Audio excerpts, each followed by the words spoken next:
Hello guys. तो ये है कोड फोर्सेस लेटोकन राउंड 1। प्रॉब्लम है कलर द फ्लैग।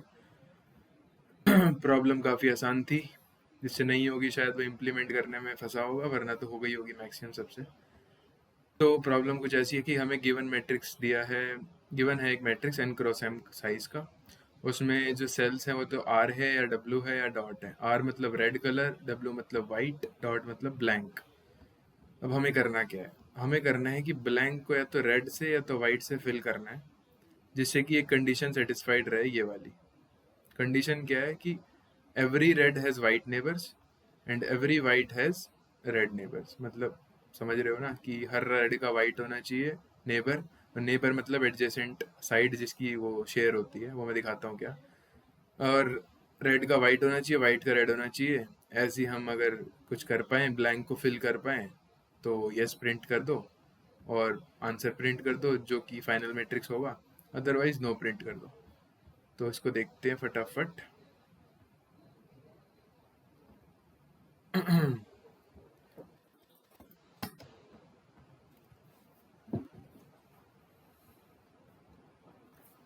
तो अम, हमें गिवन जो मैट्रिक्स है उसमें एक आया है कि अगर कोई रेड है तो उसके नेबर में वाइट होना चाहिए, सिर्फ वाइट होना चाहिए। तो इसके नेबर कौन कौन से होंगे? एक ये वाला सेल होगा, एक ये वाला होगा, एक ये वाला होगा और एक ये वाला। तो जिसमें साइड शेयर हो रही है ना, वही नेबर है यहाँ पर डिफाइन करा हुआ है प्रॉब्लम में। तो इधर वाइट होना चाहिए, ठीक है। और वाइट के नेबर में रेड होना चाहिए, तो वाइट के नेबर में रेड है, यहाँ भी रेड आएगा, यहाँ भी रेड आएगा, यहाँ भी रेड आएगा।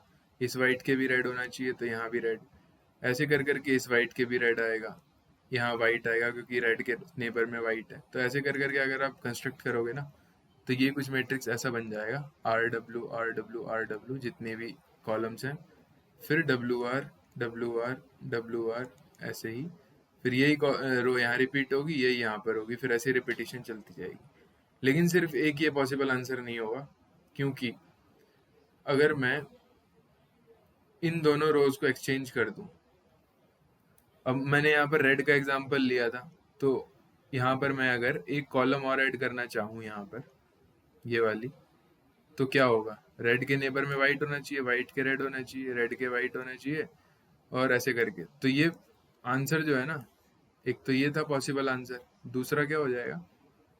वाइट से चालू होगा, white red white red white red, red white red white red white.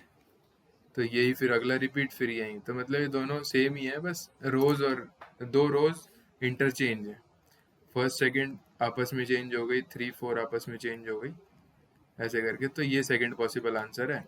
तो मैंने कहा यही दो पॉसिबल आंसर है। तो हम गिवन मैट्रिक्स को चेक कर लेंगे कि इन दोनों में से कोई हम बना पा रहे हैं या नहीं बना पा रहे। तो अगर बन रहा है तो आंसर यस है और वो मैट्रिक्स प्रिंट कर देंगे, अदरवाइज नो प्रिंट कर देंगे, ठीक है। अगर ये बन रहा है तो ये प्रिंट कर देंगे, ये बन रहा है तो ये प्रिंट कर देंगे, अदरवाइज नो। तो कोड देखते हैं फटाफट। कोड ये है अपना सॉल्व फंक्शन, ठीक है। एनएम इनपुट मैट्रिक्स, मैं यहाँ पर इंटीजर मैट्रिक्स बना रहा हूँ, ठीक है। स्ट्रिंग इनपुट आ रही है लेकिन मैं इंटीजर मैट्रिक्स कंस्ट्रक्ट कर रहा हूँ। तो वाइट की जगह मैं 1 डाल दूंगा मैट्रिक्स में, रेड की जगह 0 और ब्लैंक है तो -1, ठीक है। तो यहाँ पर मैंने कंस्ट्रक्ट कर लिया मैट्रिक्स। अब हमने देखा था दो पॉसिबल आंसर है। पहला पॉसिबल आंसर कुछ ऐसा है, तो मैंने वो एक कंस्ट्रक्ट कर लिया यहाँ पर। फिर दूसरा पॉसिबल आंसर ऐसा है, तो मैंने वो कंस्ट्रक्ट कर लिया यहाँ पर। सेम ही है दोनों, बस बूलियन का फ़र्क है। करके आ रहा हूँ, थोड़ा सा बता देता हूँ। F0 ले लिया स्टार्टिंग में, और जिस जिस रो का नंबर इवन है उसको मैं रेड से चालू कर रहा हूँ। तो अगर F फॉल्स होगा तो मैं 0 डाल रहा हूँ, 0 मतलब रेड है, ठीक है। ये देखो। और अदरवाइज मैं वाइट डाल रहा हूँ और ऐसे फ्लिप करता जा रहा हूँ बूलियन, 0 1 1 0 जो भी है, ठीक है। और ऐसे ही मैं यहाँ पर भी बना रहा हूँ। दोनों आंसर बनाने के बाद मैंने कहा आंसर ट्रू अगर रहा हमेशा तो यस प्रिंट करवाएंगे, अदरवाइज नो प्रिंट करवाएंगे। तो मैंने क्या करा, आंसर को ट्रू मान के चेक करा कि क्या मैं आंसर 1 मैट्रिक्स को गिवन मैट्रिक्स से मैच करवा सकता हूँ।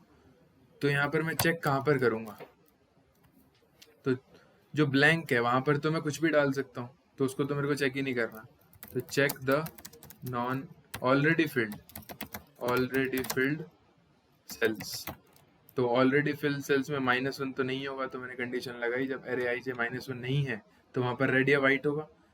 तो अगर वो रेड वाइट हमारे आंसर 1 के रेड वाइट से मैच कर रहा है तो बढ़िया है, नहीं कर रहा तो पॉसिबल नहीं है ये वाला आंसर। आंसर 1 मैच नहीं कर पाएगा गिवन मैट्रिक्स को। तो अगर मैच कर पा रहा था तो मैंने प्रिंट करवा दिया आंसर 1, अदरवाइज मैं आया चेक करने के लिए आंसर 2 के लिए कि भैया अब चेक करेंगे आंसर 2 के लिए। तो आंसर 2 के लिए भी सेम चीज़ करी, अगर पॉसिबल है तो आंसर 2 प्रिंट करवा दिया, अदरवाइज नो। तो काफ़ी सिंपल क्वेश्चन था इम्प्लीमेंटेशन का। तो thank you for watching, next problem में मिलते हैं।